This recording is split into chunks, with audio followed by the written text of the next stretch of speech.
Okay, I don't know if this is going to cut off. It just cut off. It could be a full card, but I'm going to keep going.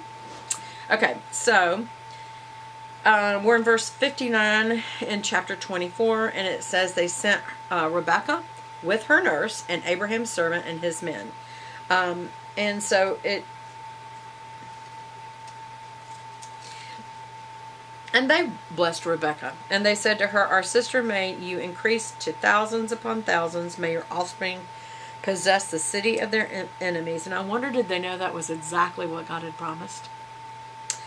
So the servant took Rebekah and left. So where are we? We're still in 24. Now Isaac had come from Beer Lahai Roy, where he was living in Negev. We heard about Negev, where he went out to the field one evening to meditate and pray, and he saw camels approaching. Rebekah looked up and saw Isaac. So they're checking each other out from afar. Rebekah, who is that man in the field? "He is my master," the servant said. So she took her veil and covered her face.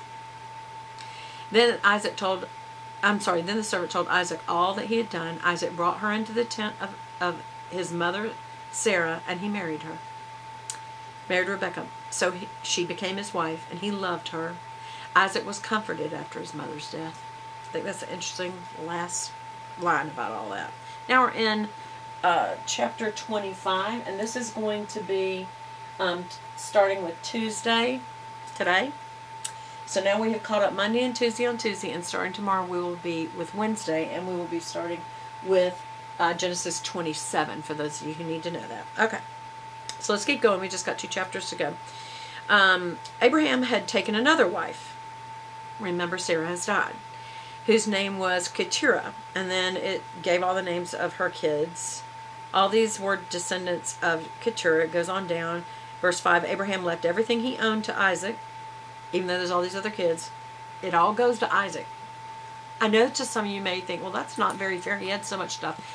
God is about making a promise and keeping it. It doesn't mean he didn't take care of everybody else, but everything, you got to remember, the inheritance was on purpose supposed to be and look like it was to Isaac for a reason. Okay, but while he was still living, he gave gifts to the son. See, he still gave gifts. He just didn't give the inheritance stuff. To the sons of his concubines, and sent them on their way away from his son Isaac to the land of the east. So now they got their own land. It's a different land. It's in the east. I can't even begin to tell you what that is. I'm sure people who study maps know exactly where that was. But anyway, Abraham lived 175 years. Remember how we talked about how the number of men and how long they would last was getting less and less, and it was certain. Here we are. Okay, then Abraham breathed his last and died at a good old age, and the old man was full of years, and he was gathered to his people. His sons Isaac and Ishmael buried him in the cave of Machpelah near Mamre. What is that? That's where Sarah was buried. The field of Ephron, son of Zohar the Hittite. Remember, he bought it. The field of Abraham bought from the Hittites, where Abraham had buried his wife Sarah. After Abraham's death, God blessed his son Isaac, who then lived near Beer Lahai Roy. Alright, so this is the account of the family line of Abraham's son Ishmael. This is interesting. It goes on to give all the names. Down verse 17, Ishmael lived 135 years, and he breathed his last and was gathered to his people.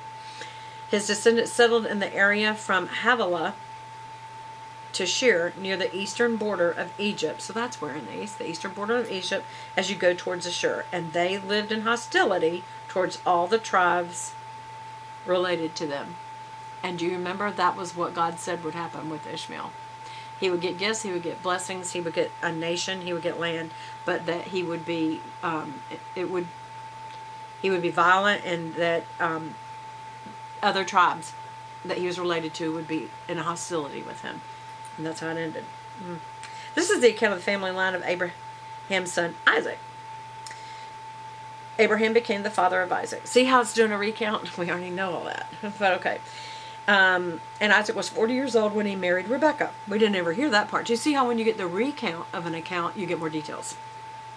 Of Bethuel, the Armenian from Padan Haram, the sister of Laban, the Armenian. So now you're learning more about where they're from. Isaac prayed to the Lord, and because his wife was childless. Wait a minute. Isn't that what happened to his dad, Abraham? Sarah was childless? And now Isaac, his wife Rebekah, is childless. The Lord answered the prayer, and his wife Rebekah became pregnant. The babies jostled each other within her. Why is this happening to me? So she went to inquire of the Lord, and he said, 2 nations are in your womb. 2 peoples from within you will be separated. These 2 twins are going to have separate nations. One people will be stronger than the other, and the older will serve the younger. Remember all that. The story's coming. When the time came for her to give birth, they were twin boys. The first one that came out, its hair was red, and the whole body was like a hairy. No, I'm sorry. The first baby to come out was red, like red skin. Then his whole body was covered like a hairy garment, so they named him Esau. I just saw something that is an actual physical condition as a name when a baby's born with, it almost looks like they're a bear. They actually have hair all over their body. Some kind of disorder. Anyway, maybe he had a disorder. After all, after this, that's Esau. After this, his brother came out with his hand grasping Esau's heel. It's the second time we've heard about a heel. So he was named Jacob. Isaac was 60 years old when Rebekah gave birth to them. The boys grew up. Esau became a skillful hunter, a man in the open country, while Jacob was more content to stay at home among the tents. Isaac, who had a taste for wild game, loved Esau, but Rebekah loved Jacob. So you're starting to see the sin of man encroach. Nobody says this is right. It's just a truthful account of what is. Jacob favors Esau. I'm sorry. Isaac, the father, favors Esau. The mother favors Jacob. Maybe that's why Jacob hung out in the tent so much. Maybe that's why Esau was favored by Isaac, because he was the one out there, gathering food and, all that. So once Jacob was cooking some stew. Esau came in from the open country and was famished. So he's been out there hunting, but he doesn't know how to cook. And he's exhausted. He's almost to the point of death, apparently. And he said, quick, let me have some of that red stew. I'm famished. That's why he was also called Edom. And when you wonder why did they throw that in there, Edom actually means red. It's red stew. It's interesting because Esau was the baby that came out red, but Jacob was the one who fed him red stew. I just think that's interesting. Anyway, okay. And why didn't they just call him Edom instead of Esau if he was red? Anyway, okay. Jacob replied, first sell me your birthright. Jacob's very conniving, isn't he? That doesn't mean he's a good guy. That he fed him because he's making a deal with him. Look, I'm about to die, Esau said. What good is my birthright to me? Was he really about to die, or was he just so famished that he felt like, I don't really care, I just need something to eat? Did he take his birthright that flippantly, that he would make a little deal over some food? Or was he truly, from hunting for who knows how long he'd been hunting trying to get some food, but he didn't know how to cook it, he didn't know how to prepare it, his brother did, and he's like, look, I'll give you my birthright because I'm going to die if I don't have you to cook it. So he didn't say that. I'm just saying there's got to be something more to just than those 2 lines, but we don't get all of it. But Jacob said, swear to me first. So he swore an oath to him, selling his birthright to Jacob, because back then an oath meant something. Then Jacob gave Esau some bread and some lentil stew. So what was that red stew? Lentils, lentil soup. Which I don't even think it has any meat in it, does it? It's just lentils and I don't know. Well, that's the kind of I do, but we put some pork in it. We put some little pieces of bacon in it. Or what do we put in it? Anyway, we do flavor it with meat. I was just thinking this was like a beef stew. But anyway, okay. He ate and drank, and then he got up and left. So Esau despised his birthright. Now, does that mean that Esau sat there and goes, I hate my birthright because I gave it up like an idiot for some food? Or did the word despise mean he had treated it flippantly, like he despised it, and gave it away like a ding-dong? I don't know. So, I don't know. I'm not sure exactly what that means, and maybe in a different translation. I don't have time to look that up right now. Maybe there's more to that, but we're going to keep going. Okay, so now we're in chapter 26. I've got to finish this up. There was a famine in the land besides a previous famine in Abraham's time. glad it got that straight. This is not a recount. This is an account of any time, but it does mention, hey, there was a famine before. Yes, we know, in Abraham stuff. And Isaac went to Abimelech, king of the Philistines. Remember him? And the Lord appeared to Isaac and said, don't go down to Egypt. Stay in this land. For to you and your descendants, an oath I swore to your father Abraham, I will give you all these lands.